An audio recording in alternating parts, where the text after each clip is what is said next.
Saya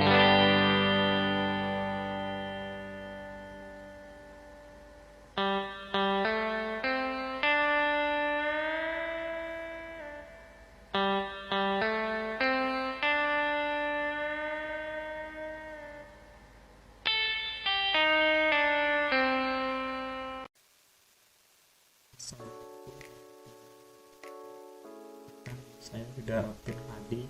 Ini akhir 107 di sini kan menjelaskan tentang 8 keterampilan dasar dalam mengajar. Pengertiannya itu adalah keterampilan mengajar adalah suatu keterampilan yang wajib dimiliki oleh seorang pengajar, yang dimana keterampilan tersebut sangat mendukung situasi dan kondisi belajar mengajar sehingga proses belajar mengajarnya itu dapat berjalan dengan lancar dan kondusif. Dengan adanya keterampilan ini, maka guru itu dapat lebih maksimal dalam mengimplementasikan ilmu yang dia miliki. Secara tidak langsung adalah keterampilan mengajar ini adalah sebuah keterampilan wajib yang dimiliki oleh setiap pengajar, yang dimana nantinya ketika kita melakukan sebuah proses pembelajaran mengajar dapat berjalan secara kondusif dan ilmu yang kita sampaikan itu dapat lebih cepat masuk ke siswa kita dalam memahami materi kita. 8 keterampilan apa saja guys? 8 keterampilan apa saja sih yang harus dimiliki oleh guru? Yang pertama ini adalah keterampilan bertanya, yang dimana keterampilan ini melibatkan seorang guru dalam mengadakan tanya jawab sebagai umpan balik proses pembelajaran yang dilakukan. Guru harus mampu mengajukan pertanyaan yang berkualitas dan relevan dengan materi yang sedang dipelajari. Artinya adalah output dari keterampilan ini adalah untuk mengetahui sejauh mana siswa kita dalam memahami materi yang kita sampaikan, dengan cara kita memberikan sebuah pertanyaan yang berkualitas dan masih relevan dengan materi yang kita sampaikan, sehingga itu murid itu dapat menimbulkan rasa ingin tahu terhadap siswa kita. Nah, kita ada contoh dari keterampilan bertanya. Dapat dilihat dari gambar, yaitu bagaimana siswa ini dapat antusias untuk menjawab sebuah pertanyaan yang kita ajukan. Dimana itu dari tadi tuh kayak keterampilan pertanyaan kita tuh masih relevan dan berkualitas, sehingga rasa ingin tahu siswa itu terpancing untuk menjawab dari pertanyaan tersebut. Oke. Untuk keterampilan selanjutnya itu keterampilan memberikan penguatan, yang dimana keterampilan ini melibatkan guru dalam memberikan penguatan atau feedback yang konstruktif terhadap siswa, yang dimana di sini guru harus mampu memberikan penguatan yang tepat dan sesuai dengan kemampuan siswa sehingga siswa dapat meningkatkan kemampuan mereka. Untuk contohnya itu kita dapat memberikan yang tadi itu kayak semisal siswa itu mengajukan atau memberikan sebuah jawaban dari pertanyaan kita. Nah, kita harus memberikan sebuah apresiasi atau berupa pujian yang dimana nanti itu kita dapat mendorong sebuah motivasi dan minat siswa dalam mengikuti pembelajaran kita. Nah, sehingga ketika kan tadi siswanya kita menjawab sebuah pertanyaan kita. Nah, semisal dari jawaban siswa tersebut masih ngambang dan belum kuat, kita dapat memberikan penguatan dari jawaban tersebut agar siswa tersebut dapat meningkatkan kemampuan mereka, sehingga motivasi dan minat belajarnya menjadi meningkat, seperti itu. Untuk selanjutnya itu dapat keterampilan membuat variasi stimulus, di mana keterampilan ini melibatkan guru dalam membuat variasi stimulus yang dapat menarik perhatian siswa dan meningkatkan keterlibatan siswa dalam proses pembelajaran. Oke, keterampilan variasi ini adalah kalau dalam pembelajaran itu kita dapat melakukan sebuah metode pembelajaran secara diskusi, kelompok, project, dan lain-lain. Agar itu siswanya itu kita agar perhatian siswa itu tertuju pada kita, karena kita sudah mengimplementasikan sebuah variasi yang ada di pembelajaran, yaitu metode pembelajaran diskusi, kelompok, dan lain-lain. Selanjutnya itu ada keterampilan mengelola kelas. Keterampilan ini melibatkan guru dalam mengelola kelas sedemikian rupa sehingga suasana kelas tetap kondusif dan efektif untuk proses pembelajaran. Dimana sini guru harus mampu mengatur kelas dengan cara yang tepat, menciptakan suasana yang nyaman, dan mengatur waktu yang baik. Nah, untuk keterampilan ini ketika dalam proses pembelajaran itu kan pasti ada salah satu anak itu membuat onar atau membuat kegaduhan.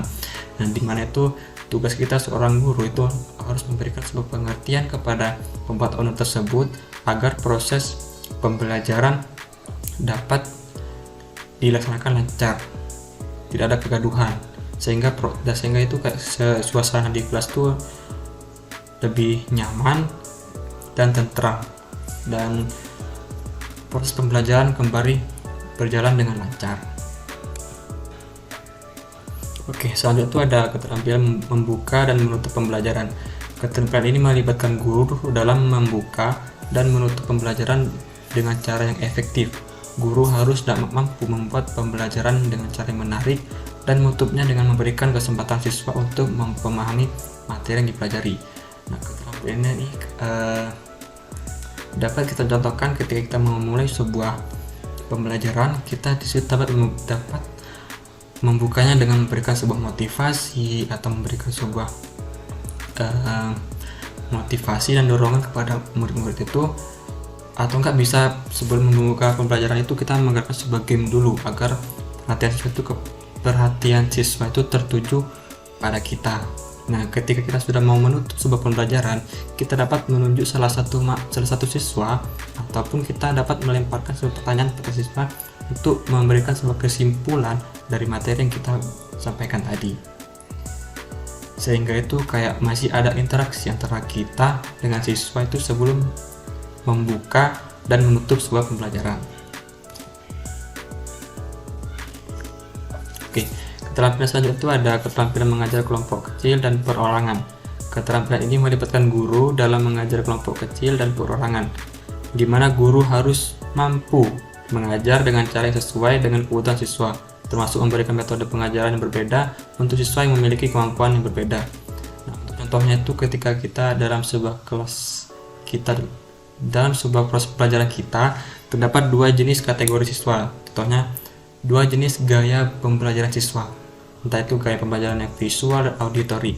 Nah, tugas kita harus menyesuaikan kapan kita harus menggunakan gaya pembelajaran secara visual dan kapan kita harus menerapkan gaya pembelajaran secara auditory, agar dalam kegiatan pembelajaran itu kan pasti ada siswa yang memiliki kemampuan berbeda.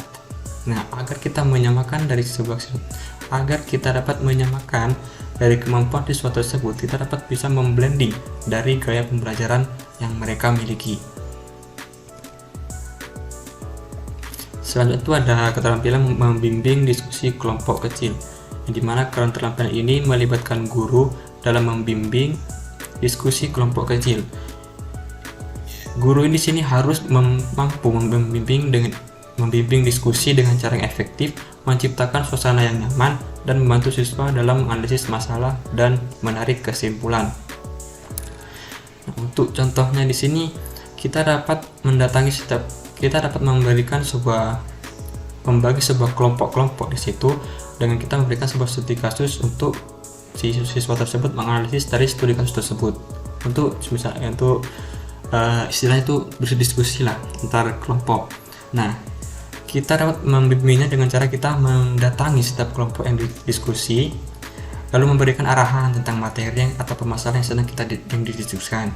Kayak semisal apa yang belum dipahami terkait dengan permasalahan yang kita kasih ke murid tersebut, dan kita memberikan arahan dari permasalahan tersebut. Kita memberikan sebuah arahan bagaimana cara menyelesaikan permasalahan tersebut dengan cara kita berdiskusi dengan siswanya.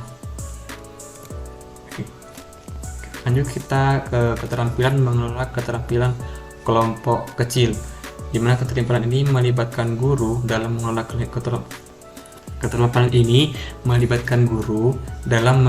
keterampilan kelompok kecil, di mana guru harus mengelola keterampilan dengan cara yang efektif, menciptakan suasana yang nyaman, dan membantu siswa dalam menganalisis masalah dan menarik kesimpulan. Nah, untuk contohnya di sini kita membagi sebuah kelompok kecil terlebih dahulu, dan memberikan topik diskusi yang spesifik. Selanjutnya itu guru itu memberikan waktu yang cukup untuk diskusi dan memantau kemajuan siswa. Kemudian diskusi yang didiskusikan dari topik yang sudah kita kasih. Setelah itu siswa itu memberikan presentasi terkait hasil diskusi apa saja yang sudah didiskusikan terhadap kelompoknya.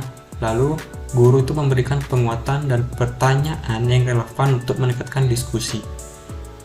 Di mana dari jawaban siswa tersebut kita dapat mengarahkan atau memberikan sebuah penguatan kembali terkait dengan jawaban dari topik diskusi yang sudah kita sampaikan.